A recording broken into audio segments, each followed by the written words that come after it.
Namaste and welcome to Magic Vibrations Healing School. My name is Damian Hay and I would like today to speak about healing separation. Healing separation. And you will see that this is a big concept. So what is separation? Separation is the base of our scattered consciousness, individualized and embodied today as, a human. Separation, it is said in the ancient scriptures of India, in the Vedas, that this is a base of any disease. It's what somehow creates the space for dissonance, disruption, disharmony to come in our field. But we are separated and we are one altogether at the same time. So this is a paradox, and reality is only made of paradoxes. So our essence is the same, we are all the same ocean of consciousness, but we are as well are individualized drops of single point of perception inside this ocean. So we are separated and at the same time we are all connected and we are one. From the moment we were born, when we exited the womb of our mother, we came out and this was separation. They cut the umbilical cord and we took our first breath and we were suddenly separated from this cozy and warm shelter that was the womb of our mother. So we cry, and the first thing that comes from separation is a desire to come back home, to come back to this warm, cozy, safe container. So we seek for the milk of our mother, and our mother hopefully will breastfeed us. So separation is intimately linked to desire. Everything is based on separation.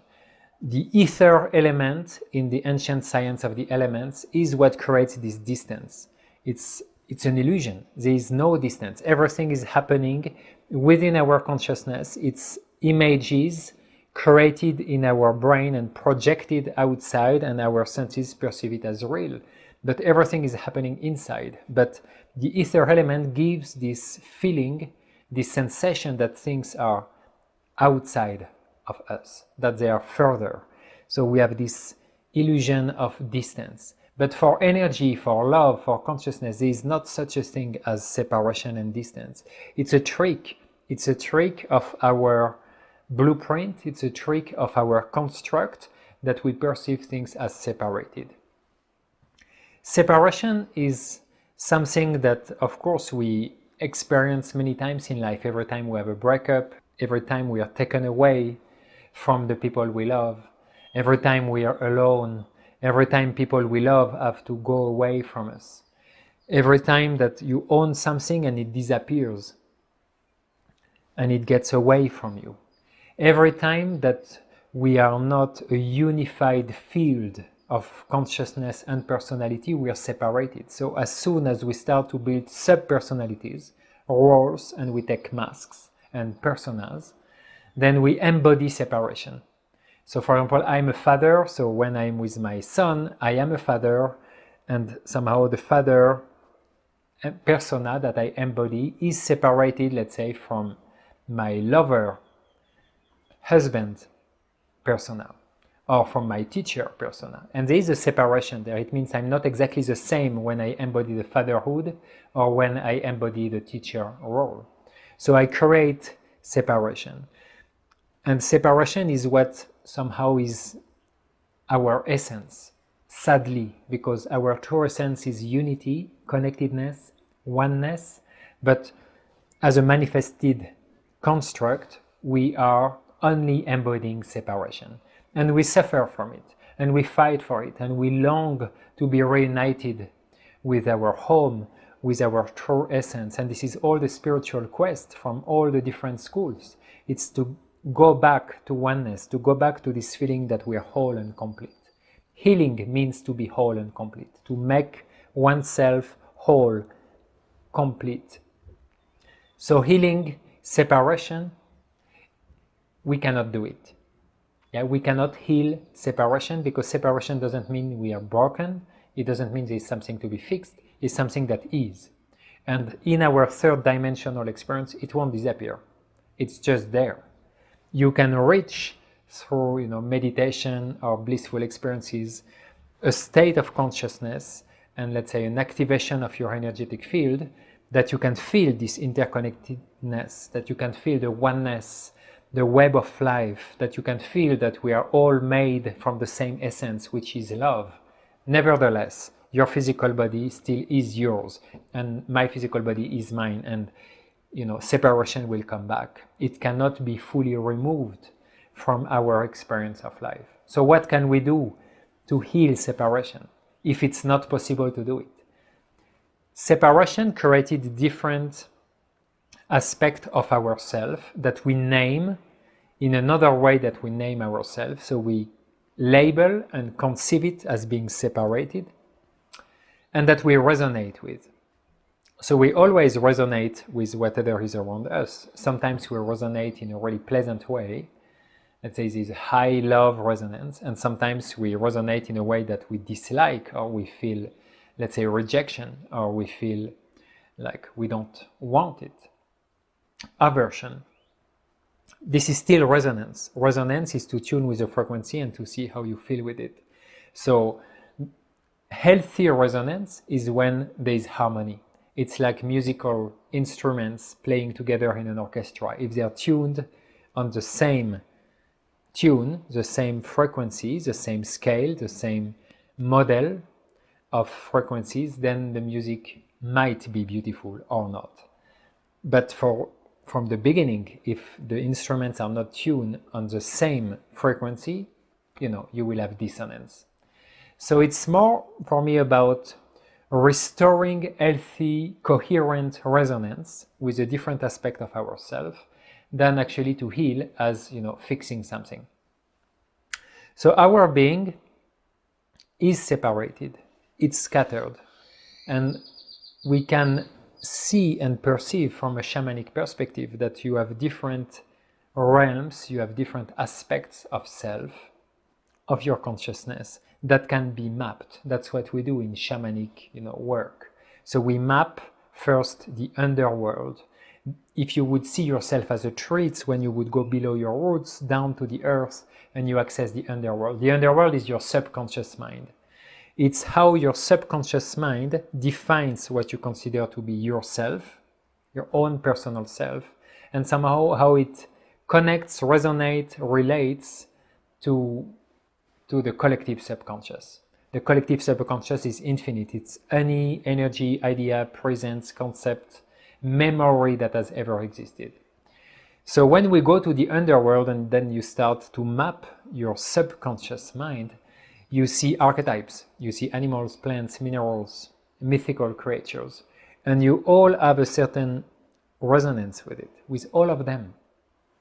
And what is important is to place them in a way that it's coherent. It means that harmony, that peace, that health, that efficiency, coherence can be somehow sustained in our relationship. So it's not about removing something, because we cannot remove something that always was and that anyway is part of us, because everything, the whole universe is within us.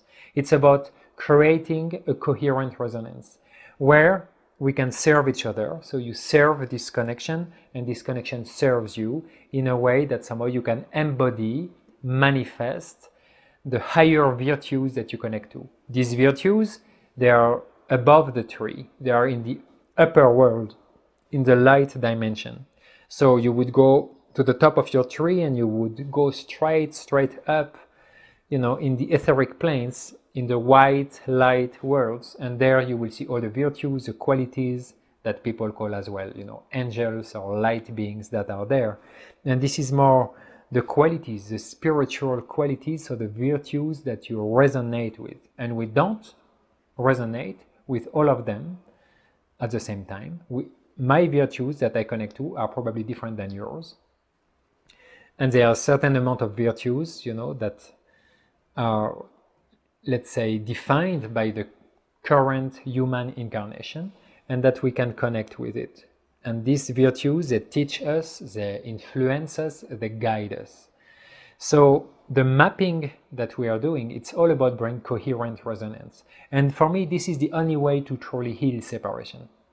Because whatever I relate to, whatever aspect of self I perceive as being separated, I cannot heal the separation. What I can do is to enter in a coherent, resonant, healthy relationship so that we can serve each other. And then the more harmony I bring in my mapping, it means the more coherence and harmony I bring in all my connections, then the more I can stretch, expand, and extend my connections. And the more I grow, I include more and more aspects of self that are defined in reality, in coherent resonance, and I can unify it. So to unify all our relationships, our connections, is for me the most, let's say, smart way to go to healing separation. Yeah, because we cannot bring it back. Only death maybe will do it, to merge back our consciousness with the ocean. And of course, you can do yoga and enter in samadhi, and then, your consciousness will reach this state of oneness and interconnectedness. But your body won't until you truly realize, let's say, your rainbow body or the Vajra body of the Tibetan, and then your body will just disappear as a rainbow, leaving just your nails and hair, which is, really rare. It's, not easy. It requires years and years of practice, probably lifetimes. Then, your body will still remain separated. So, meanwhile, I would invite you to reflect on this, that it's not about discarding a certain aspect of self, let's say shadow. Many times people discover their shadow and they don't like it, so they want to remove it. It's more about taking our shadow and changing the perspective, so the angle we have on it, changing our point of perception, and to relocate this connection in our mapping of consciousness in a way that this shadow suddenly can give us power, that we can truly embody and manifest the virtues that we are connecting to in the moment. So I invite you to relate on this, because the whole world is based on separation. The control today that the higher forces are, implementing in our societies is based on separation. And in these days now of, whatever is happening on the planet, this big shift and this attempt to put a matrix of control in all, realities, all levels of perception of everyone, it's based on separation. So dividing to rule, like Machiavelli teachings. So I can observe a lot of division, a lot of judgment. People, like, oh, I think like this guy thinks differently, so we are not friends anymore. So separation can be a poison, So I really invite you to observe how much you separate yourself from the others. Once you bring more harmony in your own connections, then, it's easier for you to be authentic, to be vulnerable, and then to be intimate. It means that you can allow people to see you as you truly are, because you're coherent. There is no shame, there is no hiding anything.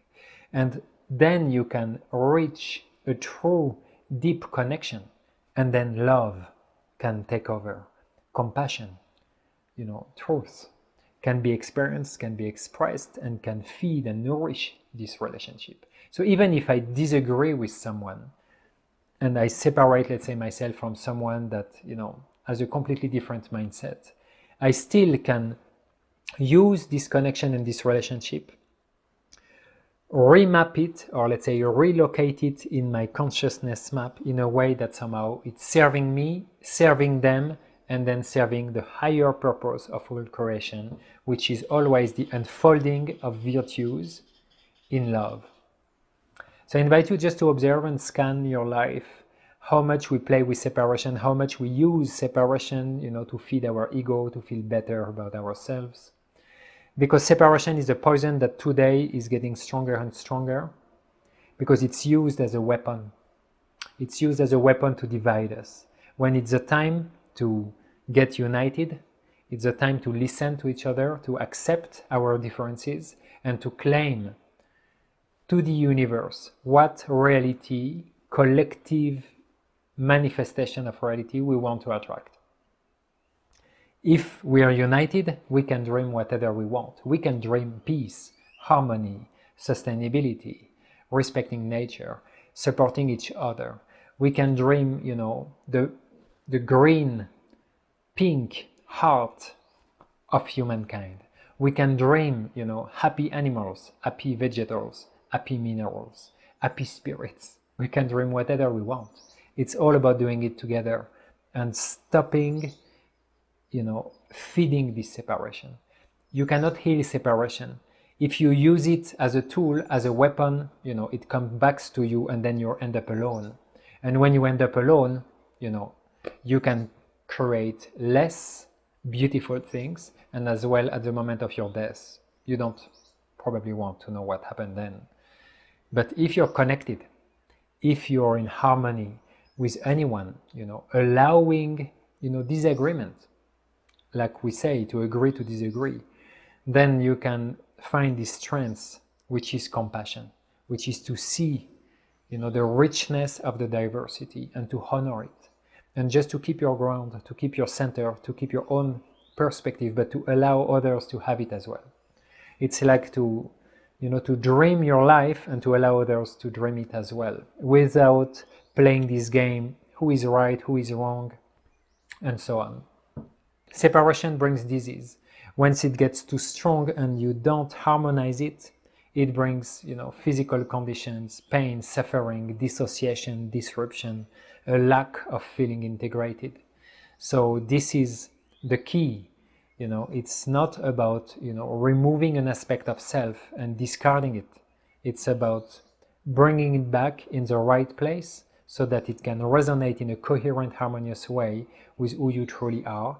Who you truly are is somehow connected to the virtues you embody in this moment, which are higher intelligences from higher realms that are guiding you. And our service on earth is to embody these virtues down on earth and to work. It means to create with our hands, with our spirit, with our mind, with our hearts, to create a work of art which is an offering to the divine, an offering to beauty, an offering to love and light, an offering of manifested, anchored virtues. And to do this, we need to have everybody in order. And order means coherent, harmonic relationship. So that was somehow my take on healing separation.